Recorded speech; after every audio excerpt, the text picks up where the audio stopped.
मैं हिंदू घराणे ਦੇ ਵਿੱਚ ਪੈਦਾ ਹੋਇਆ। ਸਾਡੇ ਵੱਡੇ ਵਡੇਰਿਆਂ ਦੇ ਵਿੱਚੋਂ ਕੋਈ ਗੁਰੂ ਘਰ ਦੇ ਵਿੱਚ ਜਾਣ ਵਾਲਾ ਨਹੀਂ ਸੀ, ਨਾ ਕਿਸੇ ਨੇ ਕਦੇ ਗੁਰੂ ਗ੍ਰੰਥ ਸਾਹਿਬ ਜੀ ਨੂੰ ਮੱਥਾ ਟੇਕਿਆ ਸੀ। ਪਰ ਸਾਡੇ ਦਾਦਾ ਜੀ ਬਚਪਨ ਤੋਂ ਲੈ ਕੇ ਸਾਨੂੰ ਇਹੋ ਹੀ ਗੱਲ ਕਹਿੰਦੇ ਹੁੰਦੇ ਸੀ ਕਿ ਸਰਦਾਰੀ ਵਰਗੀ ਕੋਈ ਚੀਜ਼ ਨਹੀਂ ਹੈ, ਕਿਉਂਕਿ ਆਪ ਦਸਤਾਰਾਂ ਬੰਨਣ ਵਾਲੇ ਜ਼ਰੂਰ ਸੀ, ਚਾਹੇ ਹਿੰਦੂ ਧਰਮ ਨਾਲ ਸੰਬੰਧ ਰੱਖਦੇ ਸੀ। ਇੱਕ ਵਾਰ ਉਹਨਾਂ ਨੇ ਬਚਪਨ ਦੇ ਵਿੱਚ ਜਦੋਂ ਚਾਹੇ ਮੇਰੇ ਕੇਸ ਕਟੇ ਹੋਏ ਸੀ, ਪਰ ਬਚਪਨ ਦੇ ਵਿੱਚ ਜਦੋਂ ਉਹਨਾਂ ਨੇ ਆਪਣੀ ਦਸਤਾਰ ਉਤਾਰ ਕੇ ਮੇਰੇ ਸਿਰ ਦੇ ਉੱਤੇ ਰੱਖ ਦਿੱਤੀ ਤੇ ਮੈਨੂੰ ਕਹਿੰਦੇ ਹੁਣ ਵੇਖ ਆਪਣਾ ਮੂੰਹ ਸ਼ੀਸ਼ੇ ਦੇ ਵਿੱਚ, ਵੀ ਪਹਿਲਾਂ ਸੋਹਣਾ ਲੱਗਦਾ ਸੀ ਕਿ ਹੁਣ ਸੋਹਣਾ ਲੱਗਦਾ। ਜਦੋਂ ਤੁਸੀਂ ਕੇਸ ਰੱਖਣੇ ਸ਼ੁਰੂ ਕੀਤੇ ਉਸ ਸਮੇਂ ਪਰਿਵਾਰ ਦੇ ਕਿਸੇ ਵੱਡੇ ਨੇ ਇਹਦਾ ਵਿਰੋਧ ਵੀ ਕੀਤਾ? ਵਿਰੋਧ ਬਹੁਤ ਜ਼ਿਆਦਾ ਹੋਇਆ ਜੀ।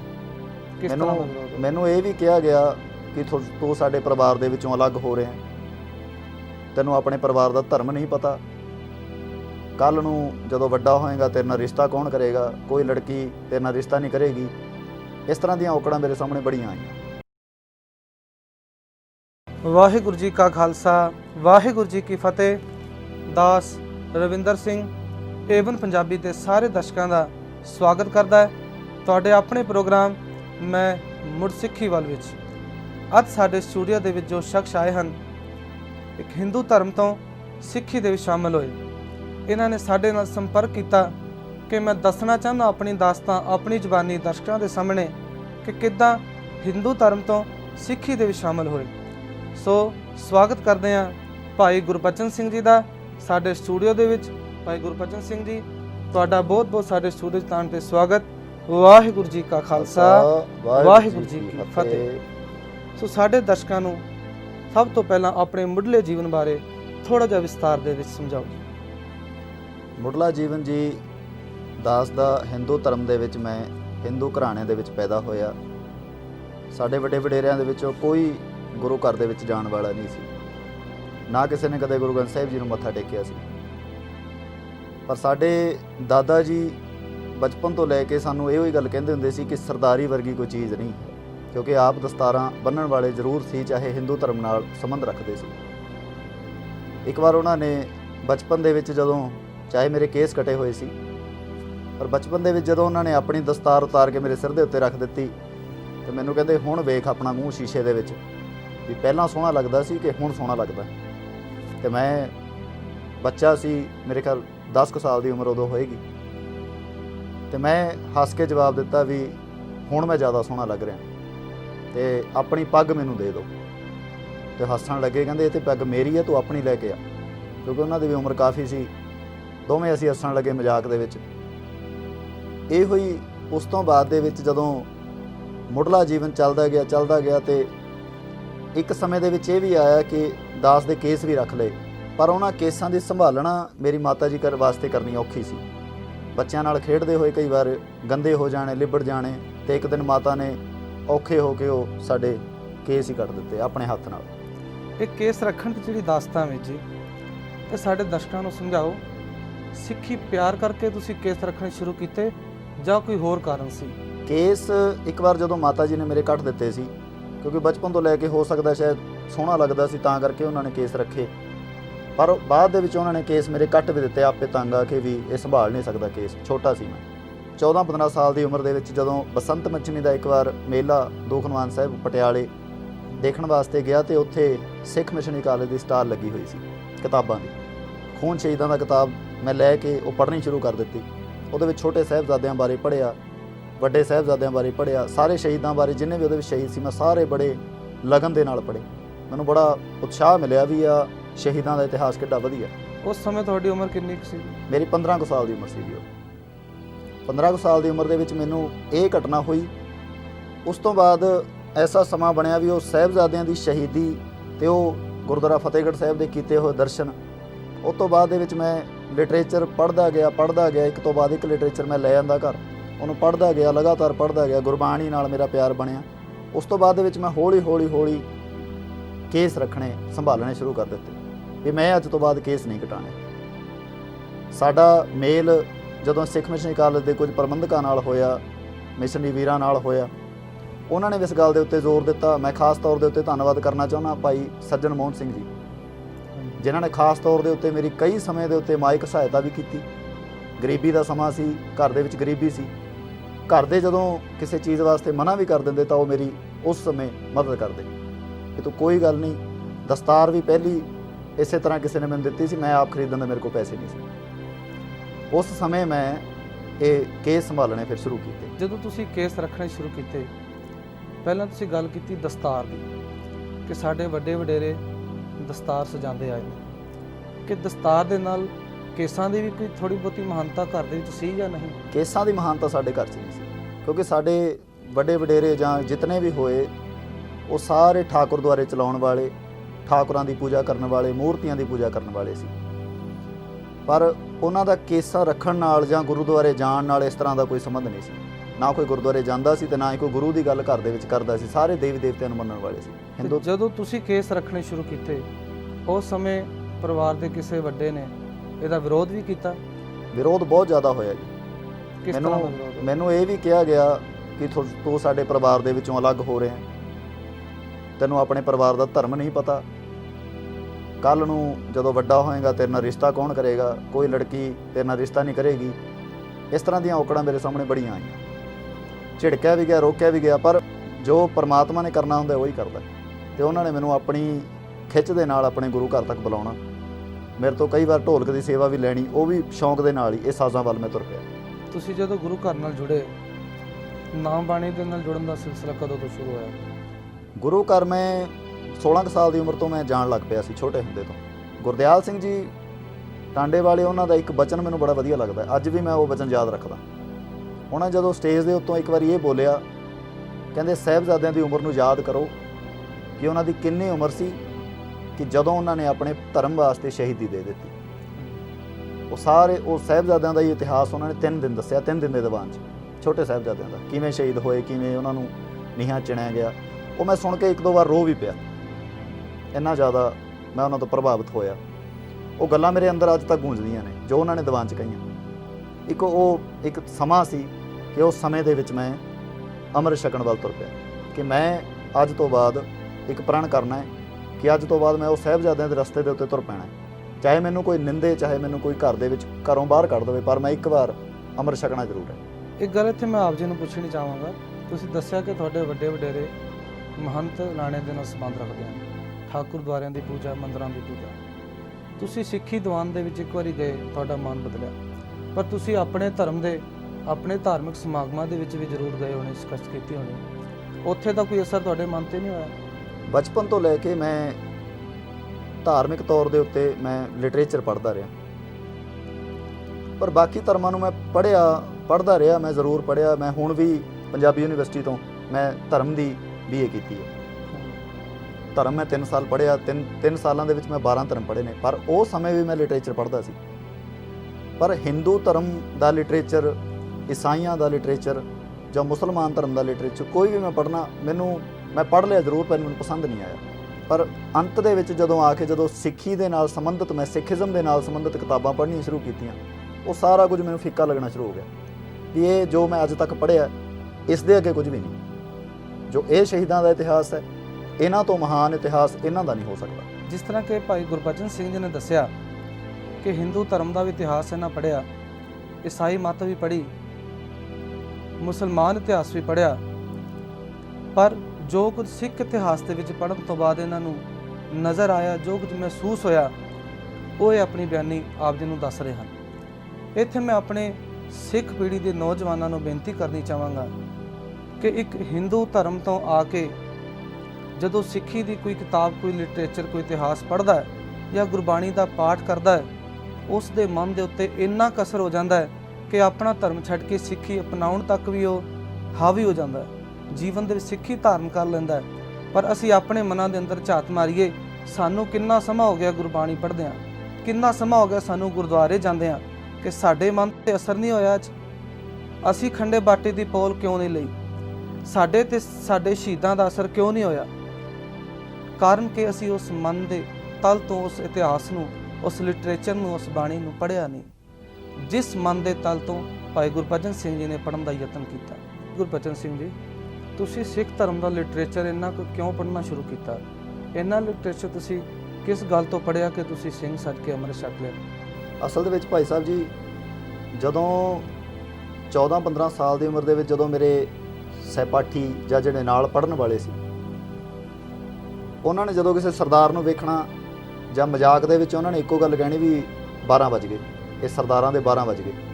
ਇਹ ਅੱਜ ਵੀ ਕਿਹਾ ਜਾਂਦਾ ਵੀ ਸਰਦਾਰਾਂ ਦੇ 12 ਵੱਜ ਗਏ। ਮਜ਼ਾਕ ਦੇ ਤੌਰ ਦੇ ਉੱਤੇ ਜਿਹੜੇ ਲੋਕ ਮਜ਼ਾਕ ਉਡਾਉਣ ਵਾਲੇ ਨੇ ਉਹਨਾਂ ਕੋਲ ਬਥੇਰੀਆਂ ਗੱਲਾਂ ਸਰਦਾਰਾਂ ਦੀਆਂ ਮਜ਼ਾਕ ਉਡਾਉਣ ਵਾਸਤੇ।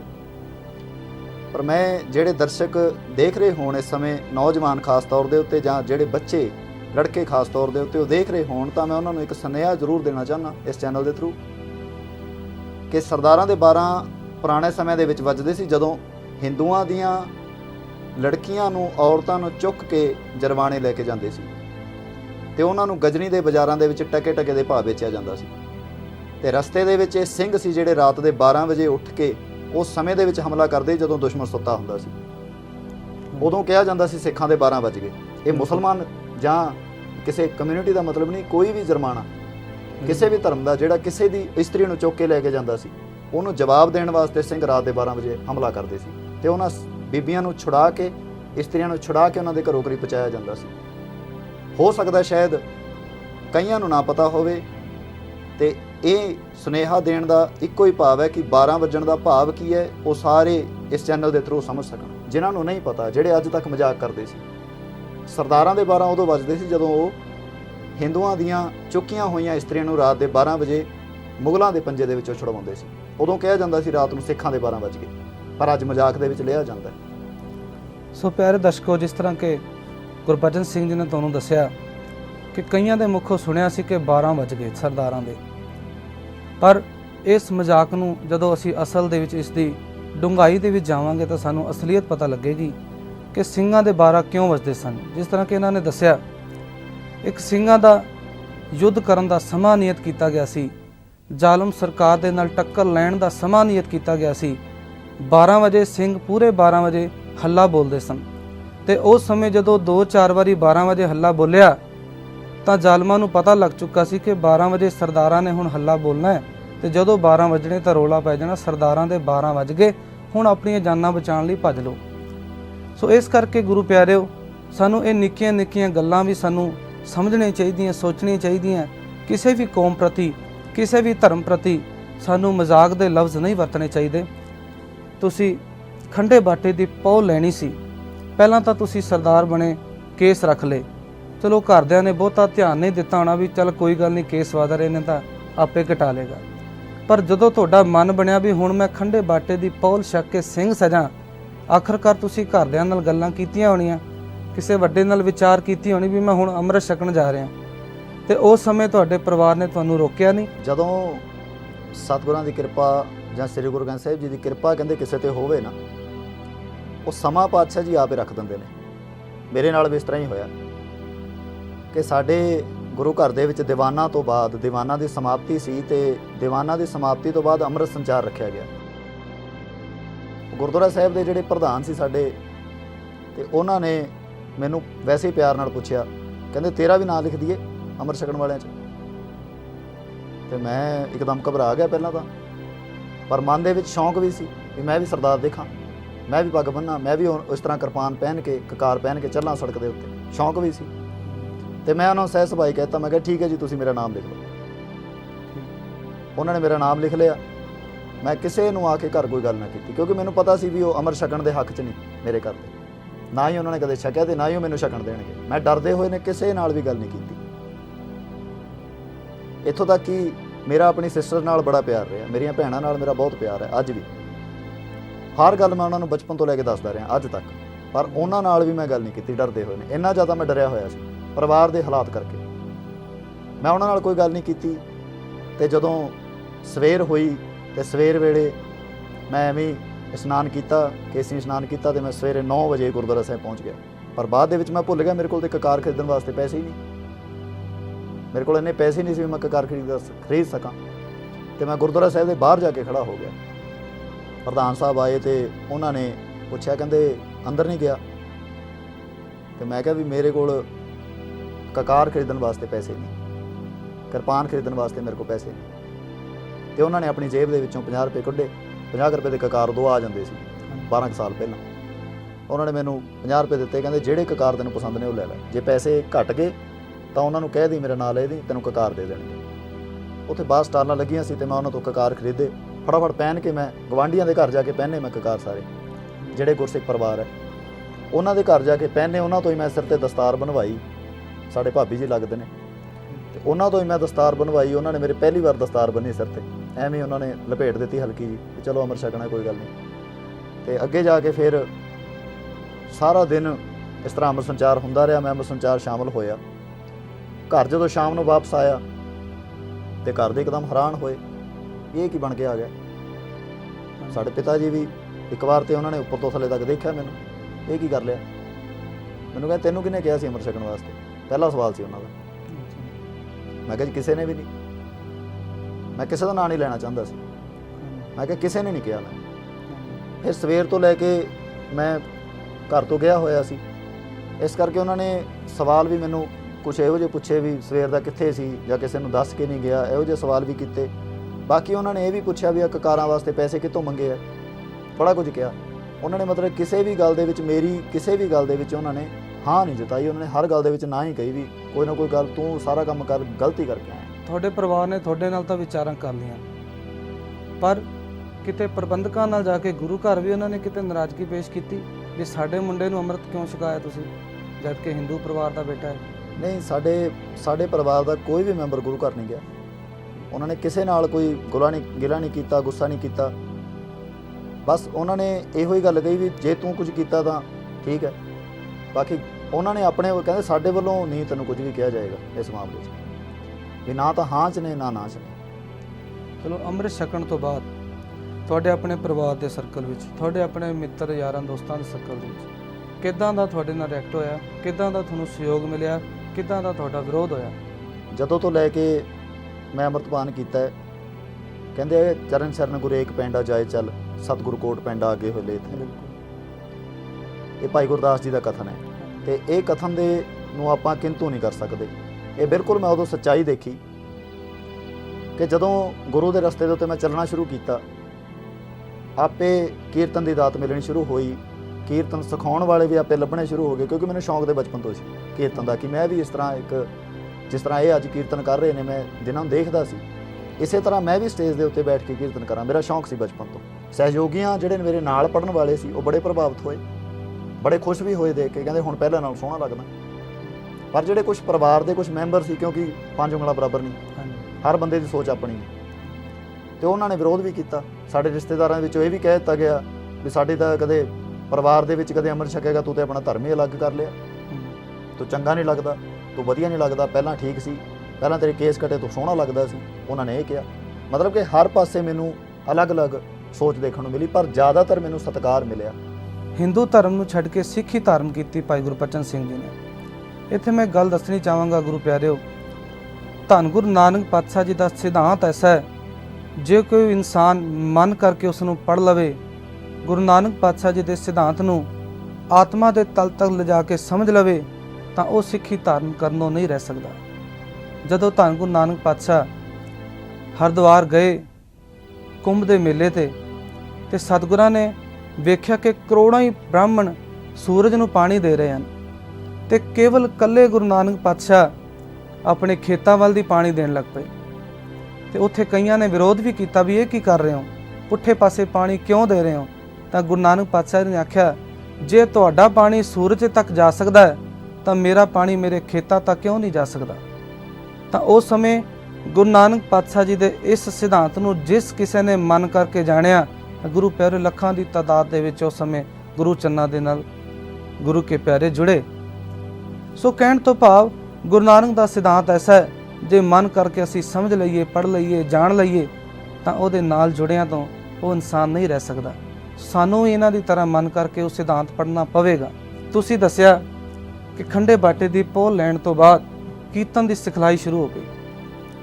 ਮਨ ਵਿੱਚ ਵਿਚਾਰ ਆ ਰਿਹਾ ਕਿ ਹਰੇਕ ਬੰਦੇ ਦੀ ਇੱਕ ਸੋਚ ਹੁੰਦੀ ਹੈ ਕਿ ਮੈਂ ਵੱਡਾ ਹੋ ਕੇ ਆਹ ਬਣਨਾ ਹੈ, ਆਹ ਕੰਮ ਕਰਨਾ ਹੈ, ਆਹ ਕਾਰੋਬਾਰ ਕਰਨਾ ਹੈ। ਕਿ ਤੁਹਾਡੇ ਮਨ ਦੇ ਵਿੱਚ ਵੀ ਬਚਪਨ ਤੋਂ ਸੀ ਕਿ ਮੈਂ ਵੱਡਾ ਹੋ ਕੇ ਰਾਗੀ ਹੀ ਬਣਨਾ ਹੈ? ਸਿੱਖੀ ਪ੍ਰੇਮ, ਦੂਸਰੇ ਪਾਸੇ ਕਾਰੋਬਾਰ। ਸਾਡੇ ਘਰ ਰੇਡੀਓ ਹੁੰਦਾ ਸੀ। ਹਾਂਜੀ, ਰੇਡੀਓ ਦੇ ਉੱਤੇ ਜਦੋਂ ਸਵੇਰੇ ਅੰਮ੍ਰਿਤ ਵੇਲੇ ਨਾ ਭਾਈ ਹਰਜਿੰਦਰ ਸਿੰਘ ਸ੍ਰੀਨਗਰ ਵਾਲਿਆਂ ਦੇ ਸ਼ਬਦ ਆਉਂਦੇ ਹੁੰਦੇ ਸੀ, ਬੜੇ ਪੰਥ ਦੇ ਮਹਾਨ ਰਾਗੀ ਨੇ। ਉਹਨਾਂ ਦੇ ਸ਼ਬਦ ਸੁਣਨੇ, ਚਾਹੇ ਮੈਂ ਕੇਸ ਨਹੀਂ ਰੱਖੇ ਸੀ, ਪਰ ਉਹਨਾਂ ਸ਼ਬਦਾਂ ਦੀ ਜਿਹੜੀ ਧੁਨ ਸੀ ਉਹ ਜਦੋਂ ਕੰਨਾਂ ਦੇ ਵਿੱਚ ਵੱਜਦੀ ਮੈਨੂੰ ਇੰਨੀ ਪਿਆਰੀ ਲੱਗਦੀ ਕਿ ਮੈਂ ਆਪਣੇ ਆਪ ਉਹਨਾਂ ਨਾਲ ਗਾਣਾ ਸ਼ੁਰੂ ਹੋ ਜਾਂਦਾ। ਮੈਨੂੰ ਨਹੀਂ ਪਤਾ ਸੀ ਉਹਦਾ ਭਾਵ ਕੀ ਹੈ ਸ਼ਬਦ ਦਾ, ਮੈਨੂੰ ਨਹੀਂ ਪਤਾ ਵੀ ਉਹ ਗੁਰਬਾਣੀ ਕੀ ਕਹਿ ਰਹੀ ਹੈ, ਮੇਰੀ ਇੰਨੀ ਉਮਰ ਨਹੀਂ ਸੀ। ਪਰ ਜਿਉਂ ਹੀ ਸ਼ਬਦ ਚੱਲਣੇ ਮੈਂ ਆਪਣੇ ਆਪ ਹੀ ਉਹ ਰੇਡੀਓ ਕਹਿ ਦੇਣਾ ਵੀ ਇਹਨੂੰ ਹੁਣ ਬਦਲਿਓ ਨਾ, ਮੈਂ ਬਸ ਸ਼ਬਦ ਸੁਣਨੇ। ਉਹ ਸੁਣਨਾ ਉਸ ਤੋਂ ਬਾਅਦ ਦੇ ਵਿੱਚ ਐਸਾ ਸਮਾਂ ਬਣਿਆ ਵੀ ਸਾਡੇ ਘਰ ਦੇ ਵਿੱਚ ਟੇਪ ਰਿਕਾਰਡਰ ਆਈ। ਉਹ ਟੇਪ ਰਿਕਾਰਡਰ ਦੇ ਵਿੱਚ ਮੈਂ ਕੈਸਟਾਂ ਲਿਆਉਣੀਆਂ ਸ਼ੁਰੂ ਕੀਤੀਆਂ, ਉਹ ਵੀ ਸ੍ਰੀਨਗਰ ਵਾਲਿਆਂ ਦੀਆਂ। ਜਿੰਨੀਆਂ ਵੀ ਉਹਨਾਂ ਦੀਆਂ ਕੈਸਟਾਂ ਸਾਰੀਆਂ ਸ਼ੁਰੂ ਤੋਂ ਲੈ ਕੇ ਮੈਂ ਸੁਣਨੀਆਂ ਸ਼ੁਰੂ ਕਰ ਦਿੱਤੀਆਂ। ਐਸਾ ਪ੍ਰੇਮ ਬਣਿਆ। ਮਨ ਦੇ ਵਿੱਚ ਇਹ ਵੀ ਆਇਆ ਵੀ ਇੱਕ ਦਿਨ ਪਰਮਾਤਮਾ ਮੇਰੇ 'ਤੇ ਕਿਰਪਾ ਕਰੇ ਵੀ ਮੈਂ ਵੀ ਇਸੇ ਤਰ੍ਹਾਂ ਇਹਨਾਂ ਵਾਂਗ ਕੀਰਤਨ ਕਰ ਸਕਾਂ, ਕਿ ਮੈਂ ਇਸੇ ਤਰ੍ਹਾਂ ਮਹਾਂਪੁਰਸ਼ਾਂ ਦੇ ਨਾਲ ਮਿਲਿਆ। ਕੋਈ ਮਹਾਂਪੁਰਸ਼ ਸੀ, ਮੈਨੂੰ ਨਾਮ ਤੇ ਉਹਨਾਂ ਦਾ ਯਾਦ ਨਹੀਂ, ਪਰ ਬਹੁਤ ਬਜ਼ੁਰਗ ਸੀ, 90 ਕੁ ਸਾਲ ਦੀ ਉਮਰ ਹੋਏਗੀ ਉਹਨਾਂ ਦੀ। ਕਿਸੇ ਮੈਨੂੰ ਨਾਲ ਦੇ ਨੇ ਕਿਹਾ ਵੀ ਜੋ ਤੂੰ ਮੰਗੇਗਾ ਤੈਨੂੰ ਮਿਲ ਜਾਏਗਾ, ਜੋ ਤੂੰ ਮਹਾਂਪੁਰਸ਼ਾਂ ਤੋਂ ਮੰਗੇਗਾ ਜੇ ਉਹਨਾਂ ਨੇ ਕਹਿਤਾ ਤੈਨੂੰ ਮਿਲ ਜਾਏਗਾ। ਮੈਂ ਕਿਹਾ, ਮੈਂ ਪਹਿਲਾਂ ਮਜ਼ਾਕ ਦੇ ਵਿੱਚ ਮੈਂ ਕਿਹਾ ਐਵੇਂ ਕਿਵੇਂ ਹੋ ਸਕਦਾ ਵੀ ਕੋਈ ਇਨਸਾਨ ਕਹਿ ਦੇਵੇ ਤੇ ਉਹ ਪੂਰਾ ਹੋ ਜਾਵੇ, ਐਵੇਂ ਥੋੜ੍ਹੀ ਹੋ ਸਕਦਾ। ਮੈਂ ਮਜ਼ਾਕ 'ਚ ਲਈ ਗੱਲ, ਤੇ ਮੈਂ ਉਹਨਾਂ ਨੂੰ ਵੈਸੇ ਕਹਿ ਦਿੱਤਾ, ਮੈਂ ਕਿਹਾ ਜੀ ਮੈਨੂੰ ਕੀਰਤਨ ਨਹੀਂ ਆਉਂਦਾ, ਮੈਂ ਕਿਹਾ ਮੈਂ ਕੀਰਤਨ ਸਿੱਖਣਾ। ਤੇ ਉਹ ਮਹਾਂਪੁਰਸ਼ਾਂ ਨੇ ਮੇਰੇ ਸਿਰ ਤੇ ਹੱਥ ਰੱਖਿਆ, ਕਹਿੰਦੇ ਜਿਸ ਦਿਨ ਤੂੰ ਸਿੰਘ ਬਣ ਜਾਏਗਾ ਨਾ ਉਸ ਦਿਨ ਤੈਨੂੰ ਕੀਰਤਨ ਆ ਜਾਏਗਾ। ਇਹ ਵਚਨ ਕੀਤਾ ਉਹਨਾਂ ਨੇ, ਕਹਿੰਦੇ ਜਿਸ ਦਿਨ ਤੂੰ ਸਿੰਘ ਬਣ ਜਾਏਗਾ ਉਸ ਦਿਨ ਤੈਨੂੰ ਕੀਰਤਨ ਆਪੇ ਆ ਜਾਏਗਾ। ਇਹ ਬਚਪਨ ਦੀ ਗੱਲ ਕਰ ਰਿਹਾ ਮੈਂ, 10-12 ਸਾਲ ਦੀ ਉਮਰ। ਤੇ ਇਹ ਹੋਇਆ ਵੀ ਕਿ ਜਦੋਂ ਮੈਂ ਤੁਹਾਨੂੰ ਪਹਿਲਾਂ ਵੀ ਦੱਸਿਆ ਕਿ ਜਦੋਂ ਹੀ ਮੈਂ ਦਸਤਾਰ ਸਜਾਣੀ ਸ਼ੁਰੂ ਕੀਤੀ, ਸਿੰਘ ਬਣਿਆ, ਤੇ ਕੀਰਤਨ ਸਿਖਾਉਣ ਵਾਲੇ ਵੀ ਮੈਨੂੰ ਮਿਲਦੇ ਗਏ। ਪਰ ਇਹਦੇ ਵਾਸਤੇ ਮੈਂ ਦਿਮਾਗ ਦੇ ਵਿੱਚ ਕਦੇ ਵੀ ਇਹ ਨਹੀਂ ਸੋਚਿਆ ਮੈਨੂੰ ਕੀਤੇ ਵਾਸਤੇ ਵਰਤਣਾ, ਕਦੇ ਨਹੀਂ। ਮੈਂ ਬਸ ਇਹੋ ਹੀ ਚਾਹੁੰਦਾ ਸੀ ਵੀ ਜਿਸ ਤਰ੍ਹਾਂ ਭਾਈ ਹਰਜਿੰਦਰ ਸਿੰਘ ਜੀ ਸ੍ਰੀਨਗਰ ਵਾਲੇ ਕੀਰਤਨ ਕਰਦੇ ਨੇ, ਕਿਤੇ ਕਾਸ਼ ਕਿਤੇ ਮੈਂ ਇਹਨਾਂ ਵਾਂਗ ਸ਼ਬਦ ਪੜ੍ਹਨਾ ਮੈਨੂੰ ਆ ਜਾਵੇ। ਬਸ ਮੇਰੇ ਮਨ 'ਚ ਹੋਰ ਕੋਈ ਲਾਲਚ ਨਹੀਂ ਸੀ, ਮੈਨੂੰ ਇਹੋ ਹੀ ਸੀ ਕਿ ਮੈਂ ਫੌਜ ਦੇ ਵਿੱਚ ਜਾਣਾ ਹੈ, ਆਰਮੀ 'ਚ ਜਾਣਾ, ਔਰ ਮੈਂ ਗਿਆ ਵੀ। ਆਰਮੀ 'ਚ ਮੇਰੀ ਸਿਲੈਕਸ਼ਨ ਹੋ ਗਈ ਸੀ, 18 ਕੁ ਸਾਲ ਦੀ ਉਮਰ 'ਚ ਮੈਂ ਆਰਮੀ ਚਲਾ ਗਿਆ ਸੀ। ਉਸ ਸਮੇਂ ਸਿੰਘ ਸਜੇ ਹੋਏ ਸੀ? ਉਸ ਸਮੇਂ ਸਿਮ ਸਿੰਘ ਸੀ ਮੈਂ। ਇਸੇ ਤਰ੍ਹਾਂ ਅੰਮ੍ਰਿਤ ਛਕਿਆ ਹੋਇਆ ਮੈਂ ਸਿਲੈਕਟ ਹੋ ਗਿਆ ਸੀ। ਹਰ ਦੌੜ ਦੇ ਵਿੱਚੋਂ ਹਰ ਕਿਰਪਾ ਕੀਤੀ ਮਹਾਰਾਜ ਨੇ, ਮੈਂ ਹਰ ਉਹਨਾਂ ਦਾ ਫਿਜ਼ੀਕਲ ਐਗਜ਼ਾਮ ਪੂਰਾ ਕਰ ਗਿਆ। ਫਿਰ ਉੱਥੋਂ ਛੱਡ ਕੇ ਕਿਉਂ ਆਏ ਤੁਸੀਂ? ਆਰਮੀ ਜਿਹੜੀ ਸਾਡੀ ਇੰਡੀਅਨ ਆਰਮੀ, ਮੈਂ ਨਿੰਦਿਆ ਨਹੀਂ ਕਰ ਰਿਹਾ, ਇੰਡੀਅਨ ਆਰਮੀ ਬੜੀ ਵਧੀਆ ਹੈ, ਪਰ ਇੰਡੀਅਨ ਆਰਮੀ ਦੇ ਵਿੱਚ ਰਹਿਣਾ ਤੇ ਉੱਥੇ ਟ੍ਰੇਨਿੰਗ ਕਰਨੀ ਇਹ ਕਿਸੇ ਵਿਰਲੇ ਦੀ ਕੋਈ ਇੱਛਾ ਪੂਰੀ ਹੁੰਦੀ ਹੈ। ਤੇ ਮੈਂ ਜਦੋਂ ਟ੍ਰੇਨਿੰਗ ਕੀਤੀ, ਟ੍ਰੇਨਿੰਗ ਤੇ ਰਿਹਾ ਮੈਂ 2 ਮਹੀਨੇ 3 ਮਹੀਨੇ। ਉਹ 3 ਮਹੀਨੇ ਦੇ ਵਿੱਚ ਮੈਂ ਵਿਤਕਰਾ ਕਾਫੀ ਦੇਖਿਆ। ਸਿੱਖਾਂ ਨਾਲ ਵਿਤਕਰਾ ਬਹੁਤ ਹੁੰਦਾ ਹੈ ਆਰਮੀ 'ਚ। ਆਰਮੀ 'ਚ ਇੰਨਾ ਜ਼ਿਆਦਾ ਵਿਤਕਰਾ ਕੀਤਾ ਜਾਂਦਾ ਵੀ ਸਿੱਖਾਂ ਨੂੰ ਕੁਝ ਵੀ ਨਹੀਂ ਸਮਝਿਆ ਜਾਂਦਾ। ਹਾਲਾਂਕਿ ਸਿੱਖ ਬਟਾਲੀਅਨ ਦੇ ਸਿਰ ਦੇ ਉੱਤੇ ਬੜੀਆਂ ਵੱਡੀਆਂ ਜੰਗਾਂ ਜਿੱਤੀਆਂ ਨੇ, ਬਹੁਤ ਜਿੱਤੀਆਂ ਨੇ। ਇਤਿਹਾਸ ਪੜ੍ਹ ਸਕਦੇ ਹਾਂ ਕਿ ਸਿੱਖਾਂ ਦੇ ਸਿਰ ਦੇ ਉੱਤੇ 1947 ਜੰਗ ਵੀ ਜਿੱਤੀ ਹੈ, ਜਿੱਥੇ ਦੇਸ਼ ਛੱਡ ਕੇ ਅੰਗਰੇਜ਼ ਚਲੇ ਗਏ। ਪਰ ਅੱਜ ਵੀ ਸਿੱਖਾਂ ਦੇ ਨਾਲ ਵਿਤਕਰਾ ਆਰਮੀ ਦੇ ਵਿੱਚ ਕੀਤਾ ਜਾਂਦਾ। ਜਿਹੜੇ ਆਪ ਸਰਦਾਰ ਅਫਸਰ ਆਰਮੀ ਦੇ ਵਿੱਚ ਹੈ ਨੇ, ਉਹਨਾਂ ਵੱਲੋਂ ਮੈਂ ਵਿਤਕਰਾ ਸਿਆ ਆਪਣੇ ਉੱਤੇ। ਕਈ ਘੰਟੇ ਮੈਨੂੰ ਧੁੱਪ 'ਚ ਖੜਾਇਆ ਜਾਂਦਾ, ਕਈ ਘੰਟੇ ਮੇਰੇ ਨਾਲ ਉਸ ਤਰ੍ਹਾਂ ਕੀਤਾ ਜਾਂਦਾ ਵੀ ਜਿਵੇਂ ਇੱਕ ਜਾਨਵਰ ਨੂੰ ਖੜਾ ਕਰ ਦਿੱਤਾ ਜਾਂਦਾ। ਉਸ ਸਮੇਂ ਦੇ ਵਿੱਚ ਫਿਰ ਹੋ ਸਕਦਾ ਸ਼ਾਇਦ ਮਹਾਰਾਜ ਨੇ ਆਵਾਜ਼ ਦਿੱਤੀ ਜਾਂ ਇਹ ਕਿਹਾ ਵੀ ਤੇਰੀ ਲੋੜ ਕਿਤੇ ਹੋਰ ਹੈ, ਇੱਥੇ ਲੋੜ ਨਹੀਂ ਤੇਰੀ। ਉਸ ਸਮੇਂ ਦੇ ਵਿੱਚ ਮੈਂ ਅਸਤੀਫਾ ਦਿੱਤਾ, ਆਪਣੇ ਘਰਦਿਆਂ ਦੇ ਕਹਿਣ ਤੇ ਦਿੱਤਾ। ਮੈਂ ਉੱਥੋਂ ਆਰਮੀ ਛੱਡ ਕੇ ਦੁਬਾਰਾ ਇਸੇ ਕੀਰਤਨ ਦੇ ਵਿੱਚ ਜੁੜਿਆ ਆ ਕੇ। ਦਰਸ਼ਕੋ, ਹੁਣ ਸਮਾਂ ਛੋਟੇ ਜਿਹੇ ਬ੍ਰੇਕ ਦਾ। ਬ੍ਰੇਕ ਤੋਂ ਬਾਅਦ ਮਿਲਦੇ ਹਾਂ ਗੁਰਬਚਨ ਸਿੰਘ ਜੀ ਦੇ ਪਰਿਵਾਰ ਮੈਂਬਰਾਂ ਨੂੰ, ਜਾਣਦੇ ਹਾਂ ਕੀ ਕਹਿੰਦੇ ਨੇ ਇਹਨਾਂ ਬਾਰੇ ਕਿ ਸਿੱਖੀ ਚਾਉਣ ਤੋਂ ਬਾਅਦ ਕਿਹੋ ਜਿਹਾ ਸਮਾਂ ਰਿਹਾ, ਕਿਹੋ ਜਿਹੀਆਂ ਮੁਸ਼ਕਲਾਂ ਆਈਆਂ, ਕਿਹੋ ਜਿਹੇ ਵਿਚਾਰ ਇਹਨਾਂ ਦੇ ਪਰਿਵਾਰ ਮੈਂਬਰਾਂ ਦੇ। ਸੋ ਮਿਲਦੇ ਹਾਂ ਛੋਟੇ ਜਿਹੇ ਬ੍ਰੇਕ ਤੋਂ ਬਾਅਦ। ਮੈਂ ਆਪਣੇ ਇਹ ਮੋਢਿਆਂ ਤੇ ਗੋਡਿਆਂ ਤੋਂ ਬਹੁਤ ਦੁਖੀ ਸੀ। ਮੇਰੇ ਲਈ ਤਾਂ ਤੁਰਨਾ ਫਿਰਨਾ ਵੀ ਇੰਨਾ ਔਖਾ ਹੋਇਆ ਸੀ, ਮੈਂ ਦੱਸ ਵੀ ਨਹੀਂ ਸਕਦਾ। ਪਰ ਜਦ ਤੋਂ ਮੈਨੂੰ ਫੀ ਰਿਲੀਫ ਮਿਲਿਆ, 2.5-3 ਮਹੀਨੇ ਇਸਤੇਮਾਲ ਕਰਨ ਤੋਂ ਬਾਅਦ ਗੋਡੇ ਵੀ ਓਕੇ, ਮੋਢੇ ਵੀ ਓਕੇ। ਜੇ ਤੁਸੀਂ ਵੀ ਕਿਸੇ ਇਸ ਤਰ੍ਹਾਂ ਦੀ ਬਿਮਾਰੀ ਤੋਂ ਪਰੇਸ਼ਾਨ ਹੋ ਤੇ ਬੇਝਿਜਕ ਹੋ ਕੇ ਇਸ ਨੂੰ ਇਸਤੇਮਾਲ ਕਰੋ। ਸਿਰਫ 2.5-3 ਮਹੀਨੇ ਇਹ 125 ਬਿਮਾਰੀਆਂ ਤੱਕ ਦਾ ਇਲਾਜ ਕਰ ਸਕਦਾ ਹੈ। ਫੀ ਰਿਲੀਫ ਹਮੇਸ਼ਾ ਯਾਦ ਰੱਖੋ। ਬਸ ਕੁਝ ਦਿਨਾਂ ਤੋਂ ਮੈਨੂੰ ਬਾਲਾਂ ਦੀ ਬੜੀ ਸਮੱਸਿਆ ਸੀ, ਮੇਰੇ ਬਾਲ ਝੜਨੇ ਸ਼ੁਰੂ ਹੋ ਗਏ ਸੀ। ਮੈਨੂੰ ਮੇਰੇ ਦੋਸਤ ਨੇ ਆਇਲ ਫੀ ਰਿਲੀਫ ਵਾਲੇ ਦੱਸਿਆ। ਮੈਂ ਇਹ ਤੇਲ 3 ਕੁ ਮਹੀਨੇ ਲਾਣਾ ਆਪਣੇ ਸਿਰ 'ਤੇ ਅਪਲਾਈ ਕੀਤਾ। ਇਹ ਬਿਲਕੁਲ ਆਯੁਰਵੈਦਿਕ ਤੇਲ ਹੈ, ਇਹਦਾ ਕੋਈ ਸਾਈਡ ਇਫੈਕਟ ਨਹੀਂ ਹੈ। ਅਤੇ ਮੇਰੇ ਬਾਲ ਜਿਹੜੇ ਗੰਜਪਣ ਪੈਣਾ ਸ਼ੁਰੂ ਹੋ ਗਿਆ ਸੀ ਉਹ ਦੁਬਾਰਾ ਆਉਣ ਲੱਗ ਗਏ। ਅਤੇ ਮੈਨੂੰ ਤਾਂ ਬੜਾ ਫਾਇਦਾ ਦਿੱਤਾ ਇਸ ਨੇ। ਜੇ ਤੁਹਾਨੂੰ ਵੀ ਕਿਸੇ ਇਸ ਤਰ੍ਹਾਂ ਦੀ ਪ੍ਰੋਬਲਮ ਦਾ ਤੁਸੀਂ ਸਾਹਮਣਾ ਕਰ ਰਹੇ ਹੋ ਤਾਂ ਇਹ ਤੇਲ ਲਾਣਾ ਨਾ ਭੁੱਲੋ। ਕਿਤੇ ਨਾ ਕਿਤੇ ਅਸੀਂ ਆਪਣੇ ਬਾਲਾਂ ਕਰਕੇ ਸ਼ਰਮ ਫੀਲ ਕਰਦੇ ਹਾਂ, ਕਿਤੇ ਸੋਸਾਇਟੀ 'ਚ ਬੈਠੇ ਹਾਂ ਕਿ ਕੋਈ ਮਜ਼ਾਕ ਨਾ ਕਰ ਰਿਹਾ ਹੋਏ। ਪਰ ਥੈਂਕਸ ਟੂ ਫ੍ਰੀ ਲੀਵ ਜਿਹਨੇ ਮੇਰਾ ਇਹ ਕੌਨਫੀਡੈਂਸ ਬਿਲਡ ਕੀਤਾ, ਜਿਹਦੇ ਲਗਾਨ ਨਾਲ ਮੈਂ ਮਾਰਕੀਟ 'ਚ ਹੁਣ ਬੜਾ ਹੀ ਕੌਨਫੀਡੈਂਟ ਹਾਂ ਔਰ ਇਹਦੇ ਨਾਲ ਮੈਨੂੰ ਬੜਾ ਫਾਇਦਾ ਹੋਇਆ। ਤੇ ਮੈਨੂੰ ਸਰਵਾਈਕਲ ਦੀ ਵੀ ਦਿੱਕਤ ਸੀ ਤੇ ਉਹਦੇ ਨਾਲ ਵੀ ਮੈਨੂੰ ਬੜਾ ਰਿਲੀਫ ਮਿਲਿਆ। ਇਹ ਯੂਜ਼ ਕਰੋ ਤੇ ਮੈਂ ਪ੍ਰੈਕਟੀਕਲ ਯੂਜ਼ ਕਰ ਰਿਹਾ। ਬ੍ਰੇਕ ਤੋਂ ਬਾਅਦ ਦੇਸ਼ ਵਿਦੇਸ਼ ਦੇ ਸਾਰੇ ਦਰਸ਼ਕਾਂ ਦਾ ਸਵਾਗਤ ਹੈ। ਜੋ ਸ਼ਰਨ ਆਵੈ ਤੇ ਸਕੰਠ ਲਾਵੈ, ਇਹ ਬਿਰਧ ਸੁਆਮੀ ਛੰਦਾ। ਸੋ ਭਾਈ ਗੁਰਬਚਨ ਸਿੰਘ ਜੀ, ਆਓ ਮਿਲਦੇ ਹਾਂ ਤੁਹਾਡੇ ਪਰਿਵਾਰ ਦੇ ਮੈਂਬਰਾਂ ਨੂੰ, ਜਾਣਦੇ ਹਾਂ ਕੀ ਕਹਿੰਦੇ ਹਨ ਤੁਹਾਡੇ ਬਾਰੇ। ਸੋ ਦਰਸ਼ਕੋ, ਚੱਲਦੇ ਹਾਂ ਭਾਈ ਗੁਰਬਚਨ ਸਿੰਘ ਜੀ ਦੇ ਪਰਿਵਾਰ ਦੇ ਮੈਂਬਰਾਂ ਕੋਲ। ਅਸੀਂ ਜਾਂ ਜੀ ਸ਼ੁਰੂ ਤੋਂ ਹੀ ਜਿਹੜਾ ਸਨਾਤਨੀ ਧਰਮ ਹੈਗਾ, ਹਿੰਦੂ ਧਰਮ ਹੈ, ਉਹਦੇ ਨਾਲ ਹੀ ਸੰਬੰਧ ਰੱਖਦੇ ਹਾਂ। ਸਾਡੇ ਪਰਿਵਾਰ ਜਿਹੜੇ ਹੈ ਸਾਰੇ ਜਿਹੜੇ ਗੁਰਦੁਆਰਾ ਬਹੁਤਾ ਨਹੀਂ ਜਾਣਾ ਠੀਕ ਸਮਝਦੇ ਤੇ, ਪਰ ਕੱਟੜਪੰਥੀ ਵੀ ਹੈ ਨਹੀਂ ਤੇ ਮੱਥਾ ਟੇਕਦੇ ਤੇ ਜਿੱਥੇ ਜੀ ਕਰਦਾ ਤਾ। ਇਹ ਹਿੰਦੂ ਧਰਮ ਨਾਲ ਹੀ ਸਾਡੇ ਆਨੰਦ ਫੇਰੇ ਹੁੰਦੇ ਆ, ਕਾਰਜ ਹੁੰਦੇ ਰਹੇ ਸਾਡੇ ਪੁਰਾਣੇ ਟਾਈਮ 'ਚ, ਉਹਦੇ ਨਾਲ ਹੀ ਅਸੀਂ ਚੱਲਦੇ ਰਹੇ। ਹੁਣ ਵੀ ਸਾਡੇ ਠਾਕਰ ਦੁਆਰੇ ਜਿਹੜੇ ਆ ਚੱਲਦੇ ਆ, ਸਨਾਤਨੀ ਧਰਮ ਨਾਲ ਹੀ ਅਸੀਂ ਸੰਬੰਧ ਰੱਖਦੇ ਹਾਂ। ਇਹਦਾ ਜਿਹੜਾ ਮਾੜਾ ਮੋਟਾ ਦਿਮਾਗ ਹੈ ਤਾਂ ਉਸ ਪਾਸੇ ਲੱਗ ਗਿਆ ਤਾਂ ਬਚਪਨ 'ਚ ਇਹ ਜਾਂਦਾ ਰਿਹਾ, ਗੁਰਦੁਆਰਾ ਸਾਹਿਬ ਜਾਂਦਾ ਰਿਹਾ। ਹੁਣ ਇਸ ਬੱਚੇ ਨੇ ਅੰਮ੍ਰਿਤ ਛਕ ਲਿਆ ਹੈ, ਅੰਮ੍ਰਿਤਧਾਰੀ ਹੈ। ਪਰਿਵਾਰ ਇਹਨਾਂ ਦਾ ਹਿੰਦੂ ਘਰਾਣੇ ਦੇ ਨਾਲ ਸੰਬੰਧ ਰੱਖਦਾ ਹੈ, ਪਰ ਹਿੰਦੂ ਘਰਾਣੇ ਦੇ ਵਿੱਚ ਹੁੰਦਿਆਂ ਵੀ ਪਰਿਵਾਰ ਨੂੰ ਬਹੁਤ ਖੁਸ਼ੀ ਹੈ ਕਿ ਸਾਡਾ ਬੱਚਾ ਗੁਰਸਿੱਖ ਹੈ, ਅੰਮ੍ਰਿਤ ਛਕਿਆ ਹੋਇਆ ਹੈ, ਕੀਰਤਨ ਕਰਦਾ ਹੈ। ਅੱਜ ਦੇ ਦਿਨ ਕੀਰਤਨ ਕਰਦਿਆਂ ਬਹੁਤ ਬੁਲੰਦੀ ਤੇ ਪਹੁੰਚਿਆ ਹੋਇਆ ਹੈ। ਬਾਹਰ ਦੇਸਾਂ ਪ੍ਰਦੇਸਾਂ ਵਿੱਚ ਬੱਚੇ ਦਾ ਨਾਮ ਹੈ। ਇਸੇ ਤਰ੍ਹਾਂ ਹੀ ਸਾਰੇ ਬੱਚਿਆਂ ਨੂੰ ਚਾਹੀਦਾ ਹੈ ਕਿ ਅਸੀਂ ਵੀ ਗੁਰਸਿੱਖ ਬਣੀਏ, ਇਹੋ ਜਿਹੇ ਗੁਰਸਿੱਖ ਬਣੀਏ ਜੋ ਕਿ ਨਿਤਨੇਮੀ ਹੋਈਏ, ਜਿਸ ਤਰ੍ਹਾਂ ਕਿ ਗੁਰਬਚਨ ਸਿੰਘ ਜੀ ਬਣੇ ਨੇ। ਸਾਨੂੰ ਬਹੁਤ ਖੁਸ਼ੀ ਹੈ ਇਹਨਾਂ ਦੇ ਮਾਤਾ ਪਿਤਾ 'ਤੇ ਵੀ ਕਿ ਇਸ ਘਰਾਣੇ ਦੇ ਵਿੱਚ ਹੁੰਦਿਆਂ ਹੋਇਆਂ ਵੀ ਇਹਨਾਂ ਨੇ ਆਪਣੇ ਬੱਚੇ ਲਈ ਗੁਰਸਿੱਖੀ ਲਈ ਜੋ ਕਿ ਨਿਯਮ ਪਾਲਦੇ ਨੇ, ਬੱਚੇ ਨੂੰ ਪਹਿਲਾਂ ਖਾਣਾ ਦੇਣਾ, ਸੁੱਚਮ ਸੋਧਤਾ ਰੱਖਣੀ। ਅਸੀਂ ਬਹੁਤ ਖੁਸ਼ ਹਾਂ ਜੀ। ਮੈਨੂੰ ਬੜੀ ਖੁਸ਼ੀ, ਇਹਨੇ ਮੈਨੂੰ ਵੀ ਅੰਮ੍ਰਿਤ ਛਕਾਇਆ, ਖੁਸ਼ੀ 'ਚ ਮੈਂ ਛਕ ਲਿਆ। ਤਮੰਨਿਆ ਮੇਰੀ ਹੈਗੀ 30 ਸਾਲ ਪਹਿਲਾਂ ਹੀ, ਇਹਨੇ ਮੈਨੂੰ ਅੰਮ੍ਰਿਤ ਛਕਾਤਾ, ਮੈਂ ਬੜੀ ਖੁਸ਼ ਹੋਈ। ਇਹ ਨਸ਼ਿਆਂ ਤੋਂ ਬਚ ਗਿਆ, ਮਾੜੀ ਸੰਗਤ 'ਚ ਨਹੀਂ ਗਿਆ, ਸਾਨੂੰ ਇਹ ਸਭ ਤੋਂ ਵੱਡੀ ਖੁਸ਼ੀ ਹੋਈ ਹੈ। ਇਸ ਕਰਕੇ ਅਸੀਂ ਤਾਂ ਤੁਹਾਡੇ ਵੀ ਧੰਨਵਾਦੀ ਹਾਂ ਬਹੁਤ ਜ਼ਿਆਦਾ, ਜਿਹੜੇ ਤੁਸੀਂ ਸਾਡੇ ਘਰੇ ਆਏ ਜਾਂ ਇਹਨਾਂ ਦੀ ਇੰਟਰਵਿਊ ਲਈ ਹੈ, ਲੋਕਾਂ ਤੱਕ ਗੱਲ ਪਹੁੰਚਾਏਂਗੇ। ਧਰਮ ਦਾ ਕੋਈ ਮਾੜਾ ਨਹੀਂ ਹੈਗਾ, ਪਰ ਉਹਨੂੰ ਪੂਰਨ ਤੌਰ 'ਤੇ ਸਮਝਿਆ ਜਾਏ। ਧਰਮ ਨੂੰ ਜਾਂ ਕੋਈ ਹਿੰਦੂ ਹੈ ਚਾਹੇ ਕੋਈ ਸਿੱਖ ਹੈ, ਉਹਦੀ ਸਿੱਖਿਆ ਲੈਣੀ ਚੰਗੀ ਹੈ। ਜੋ ਗੁਰਬਚਨ ਸਿੰਘ ਹੈ ਉਹ ਸਾਡੇ ਗਵੰਡੀ ਨੇ। ਅਸੀਂ ਕਾਫੀ ਟਾਈਮ ਤੋਂ ਇਕੱਠੇ ਰਹਿ ਰਹੇ ਹਾਂ, ਕੋਈ ਸਾਨੂੰ 20-21 ਸਾਲ ਹੋ ਗਏ ਇਕੱਠੇ ਰਹਿੰਦੇ ਹਾਂ। ਮੇਰੀ ਅੱਜ ਦੇ ਲੀਡਰਾਂ ਨੂੰ ਬਹੁਤ ਹੱਥ ਜੋੜ ਕੇ ਬੇਨਤੀ ਹੈ ਜੋ ਜਿਹੜੇ ਵੀ ਕੰਮ ਕਰਦੇ ਆ ਚੰਗੇ ਕਰਨ, ਜਿਹੜੇ ਆ ਨਸ਼ਿਆਂ ਤੇ ਲੋਕ ਲੱਗਦੇ ਆ ਉਹਨਾਂ 'ਤੇ ਵੀ ਕਾਬੂ ਪਾਉਣ ਦੀ ਕੋਸ਼ਿਸ਼ ਕਰਨ। ਜਿਹੜੇ ਧਰਮ ਹੈ ਚਾਹੇ ਸਿੱਖ ਹੈ ਚਾਹੇ ਹਿੰਦੂ ਹੈ, ਉਹਨਾਂ ਦੇ ਵਿੱਚ ਲੜਾਈ ਜਿਹੜੀ ਹੈ ਪਵਾਉਣ ਦੀ ਕੋਸ਼ਿਸ਼ ਨਾ ਕਰਨ, ਕਿਉਂਕਿ ਸਾਰੇ ਹੀ ਸਾਡੇ ਲੋਕ ਆਪਣੇ ਹੁੰਦੇ ਆ। ਇਹ ਕਿਸੇ ਘਰ 'ਚ 2 ਹਿੰਦੂ ਹੈ, 1 ਸਿੱਖ ਹੈਗਾ, ਤੇ ਜੇ ਲੜਦੇ ਆ ਉਹ ਸਾਰੇ ਆਪਣੇ ਹੀ ਮਰਦੇ ਆ, ਆਪਣੇ ਹੀ ਨੁਕਸਾਨ ਹੁੰਦਾ। ਇਹੀ ਸਾਰੇ ਲੋਕਾਂ ਨੂੰ ਬੇਨਤੀ ਹੈ, ਸਾਰੀਆਂ ਪਾਰਟੀਆਂ ਨੂੰ, ਹਿੰਦੂ ਧਰਮ ਨੂੰ ਵੀ ਇਹ ਬੇਨਤੀ ਹੈ, ਸਿੱਖ ਧਰਮ ਨੂੰ ਵੀ ਇਹ ਬੇਨਤੀ ਹੈ, ਜਿੰਨੇ ਵੀ ਧਰਮ ਸਾਡੇ ਹੈ ਉਹ ਲੜਾਈ ਵਾਲੇ ਪਾਸੇ ਲੋਕਾਂ ਨੂੰ ਨਾ ਜਾਣ ਦੇਣ। ਇਹਨਾਂ ਦੇ ਹੱਥ ਬਹੁਤ ਕੁਛ ਹੁੰਦਾ, ਜਦੋਂ ਕੋਈ ਭੜਕਾਊ ਭਾਸ਼ਣ ਦਿੰਦੇ ਆ ਲੋਕਾਂ ਦੇ ਵਿੱਚ ਪਤਾ ਨਹੀਂ ਹੁੰਦਾ ਉਹਨਾਂ ਲੋਕਾਂ ਨੂੰ, ਉਹ ਆਪਣਾ ਆਪ ਗਵਾ ਬੈਠਦੇ ਆ। ਤੇ ਇਹਨਾਂ ਨੂੰ ਇਹੀ ਬੇਨਤੀ ਹੈ ਮੇਰੀ ਸਾਰੇ ਧਰਮਾਂ ਨੂੰ, ਸਿੱਖ ਧਰਮ ਨੂੰ, ਹਿੰਦੂ ਧਰਮ ਨੂੰ, ਜਿੰਨੇ ਵੀ ਧਰਮ ਹੈ ਉਹ ਸਾਰੇ ਮਿਲ ਜੁਲ ਕੇ ਰਹਿਣ। ਇਸ ਗੱਲ ਦੀ ਸਾਨੂੰ ਖੁਸ਼ੀ ਹੈ, ਇਹੀ ਬੇਨਤੀ ਕਰਦੇ ਆ ਸਾਰੇ। ਹਾਂਜੀ ਗੁਰਬਚਨ ਸਿੰਘ ਜੀ, ਤੁਸੀਂ ਸਾਡੇ ਸਟੂਡੀਓ ਦੇ ਵਿੱਚ ਆਏ, ਤੁਸੀਂ ਹਿੰਦੂ ਧਰਮ ਨੂੰ ਛੱਡ ਕੇ ਸਿੱਖ ਧਰਮ ਅਪਣਾਇਆ, ਗੁਰੂ ਵਾਲੇ ਬਣੇ, ਤੇ ਹੁਣ ਗੁਰੂ ਵਾਲੇ ਬਣ ਕੇ ਕੀਰਤਨ ਦੇ ਵਿੱਚ ਤੁਸੀਂ ਸੇਵਾ ਨਿਭਾ ਰਹੇ ਹੋ।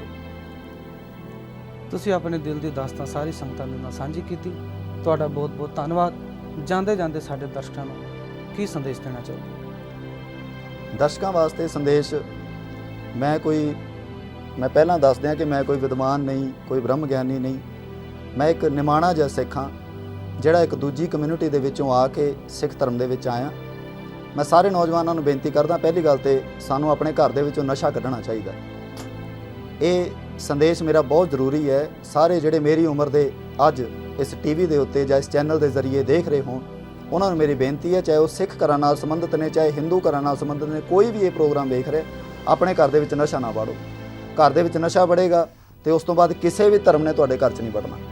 ਇਹ ਮੇਰੀ ਬੇਨਤੀ ਹੈ। ਪਹਿਲਾਂ ਨਸ਼ੇ ਨੂੰ ਕੱਢੀਏ, ਆਪਣੇ ਸਮਾਜ ਨੂੰ ਸੁਖਾਲਾ ਬਣਾਈਏ, ਆਪਣੇ ਸਮਾਜ ਨੂੰ ਸਹੀ ਤਰੀਕੇ ਨਾਲ ਸੇਧ ਦਈਏ। ਨੌਜਵਾਨ ਪੀੜ੍ਹੀ ਠੀਕ ਹੋ ਗਈ ਤੇ ਸਾਰਾ ਸਮਾਜ ਠੀਕ ਹੋ ਜਾਏਗਾ। ਇਸ ਕਰਕੇ ਇੰਨੇ ਕੁ ਮੇਰਾ ਸੁਨੇਹਾ ਹੈ। ਬਾਕੀ ਗੁਰਸਿੱਖੀ ਤੋਂ ਵੱਡਾ ਧਰਮ, ਗੁਰਸਿੱਖੀ ਤੋਂ ਮਹਾਨ ਧਰਮ ਕੋਈ ਨਹੀਂ।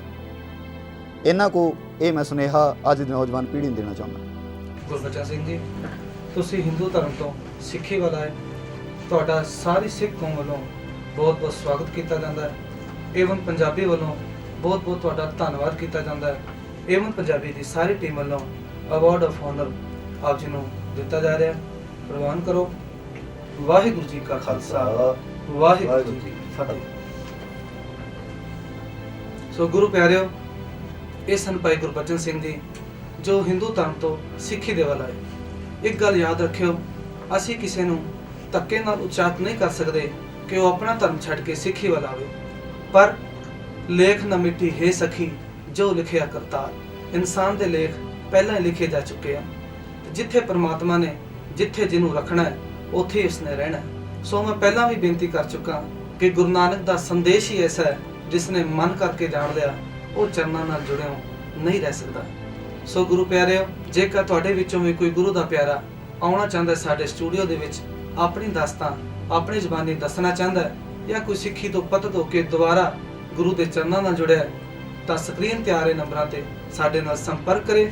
ਅਸੀਂ ਲੈ ਕੇ ਆਵਾਂਗੇ ਉਹਨਾਂ ਨੂੰ ਸਾਡੇ ਸਟੂਡੀਓ ਦੇ ਵਿੱਚ, ਵਿਚਾਰ ਚਰਚਾ ਕਰਾਂਗੇ ਉਹਨਾਂ ਦੇ ਜੀਵਨ ਦੇ ਉੱਤੇ ਕਿ ਕਿੱਦਾਂ ਗੁਰੂ ਦੇ ਚਰਨਾਂ ਤੋਂ ਦੂਰ ਹੋਏ ਤੇ ਕਿੱਦਾਂ ਆਏ ਮੁੜ ਸਿੱਖੀ ਵੱਲ। ਸੋ ਦਿਲ ਤਾਂ ਨਹੀਂ ਕਰ ਰਿਹਾ ਜਾਣਦਾ, ਪਰ ਸਮਾਂ ਹੋ ਚੁੱਕਾ ਹੈ ਤੁਹਾਡੇ ਤੋਂ ਇਜਾਜ਼ਤ ਲੈਣ ਦਾ। ਸੋ ਦਿਓ ਇਜਾਜ਼ਤ, ਲਓ ਫਤਿਹ ਆਖੋ। ਵਾਹਿਗੁਰੂ ਜੀ ਕਾ ਖਾਲਸਾ, ਵਾਹਿਗੁਰੂ ਜੀ ਕੀ ਫਤਿਹ। ਮੈਂ ਆਪਣੇ ਇਹ ਮੋਢਿਆਂ ਤੇ ਗੋਡਿਆਂ ਤੋਂ ਬਹੁਤ ਦੁਖੀ ਸੀ।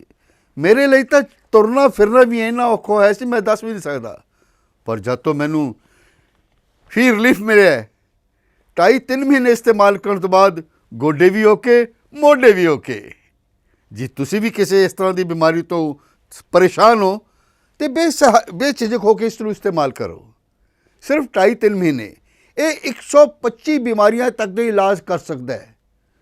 ਫੀ ਰਿਲੀਫ ਹਮੇਸ਼ਾ ਯਾਦ ਰੱਖੋ। ਬਸ ਕੁਝ ਦਿਨਾਂ ਤੋਂ ਮੈਨੂੰ ਵਾਲਾਂ ਦੀ ਬੜੀ ਸਮੱਸਿਆ ਸੀ। ਮੇਰੇ ਵਾਲ ਝੜਨੇ ਸ਼ੁਰੂ ਹੋ ਗਏ ਸੀ। ਮੈਨੂੰ ਮੇਰੇ ਦੋਸਤ ਨੇ ਆਇਲ ਫੀ ਰਿਲੀਫ ਵਾਲੇ ਦੱਸਿਆ। ਮੈਂ ਇਹ ਤੇਲ 3 ਕੁ ਮਹੀਨੇ ਲਾਣਾ ਆਪਣੇ ਸਿਰ ਤੇ ਅਪਲਾਈ ਕੀਤਾ। ਇਹ ਬਿਲਕੁਲ ਆਯੁਰਵੈਦਿਕ ਤੇਲ ਹੈ, ਇਹਦਾ ਕੋਈ ਸਾਈਡ ਇਫੈਕਟ ਨਹੀਂ ਹੈ। ਅਤੇ ਮੇਰੇ ਵਾਲ ਜਿਹੜੇ ਗੰਜਪਣ ਪੈਣਾ ਸ਼ੁਰੂ ਹੋ ਗਿਆ ਸੀ ਉਹ ਦੁਬਾਰਾ ਆਉਣ ਲੱਗ ਗਏ, ਅਤੇ ਮੈਨੂੰ ਤਾਂ ਬੜਾ ਫਾਇਦਾ ਦਿੱਤਾ ਇਸ ਨੇ। ਜੇ ਤੁਹਾਨੂੰ ਵੀ ਕਿਸੇ ਇਸ ਤਰ੍ਹਾਂ ਦੀ ਪ੍ਰੋਬਲਮ ਦਾ ਤੁਸੀਂ ਸਾਹਮਣਾ ਕਰ ਰਹੇ ਹੋ ਤਾਂ ਇਹ ਤੇਲ ਲਾਣਾ ਨਾ ਭੁੱਲੋ। ਕਿਤੇ ਨਾ ਕਿਤੇ ਅਸੀਂ ਆਪਣੇ ਬਾਲਾਂ ਕਰਕੇ ਸ਼ਰਮ ਫੀਲ ਕਰਦੇ ਹਾਂ ਕਿ ਸੋਸਾਇਟੀ 'ਚ ਬੈਠੇ ਹਾਂ ਕਿ ਕੋਈ ਮਜ਼ਾਕ ਨਾ ਕਰ ਰਿਹਾ ਹੋਏ, ਪਰ ਥੈਂਕਸ ਟੂ ਫ੍ਰੀ ਲੀਫ ਜਿਹਨੇ ਮੇਰਾ ਇਹ ਕੌਨਫੀਡੈਂਸ ਬਿਲਡ ਕੀਤਾ, ਜਿਹਦੇ ਲਗਾਨ ਨਾਲ ਮੈਂ ਮਾਰਕੀਟ 'ਚ ਹੁਣ ਬੜਾ ਹੀ ਕੌਨਫੀਡੈਂਟ ਹਾਂ ਔਰ ਇਹਦੇ ਨਾਲ ਮੈਨੂੰ ਬੜਾ ਫਾਇਦਾ ਹੋਇਆ। ਅਤੇ ਮੈਨੂੰ ਸਰਵਾਈਕਲ ਦੀ ਵੀ ਦਿੱਕਤ ਸੀ ਅਤੇ ਉਹਦੇ ਨਾਲ ਵੀ ਮੈਨੂੰ ਬੜਾ ਰਿਲੀਫ ਮਿਲਿਆ। ਇਹ ਯੂਜ਼ ਕਰੋ ਅਤੇ ਮੈਂ ਪ੍ਰੈਕਟੀਕਲ ਯੂਜ਼ ਕਰ ਰਿਹਾ।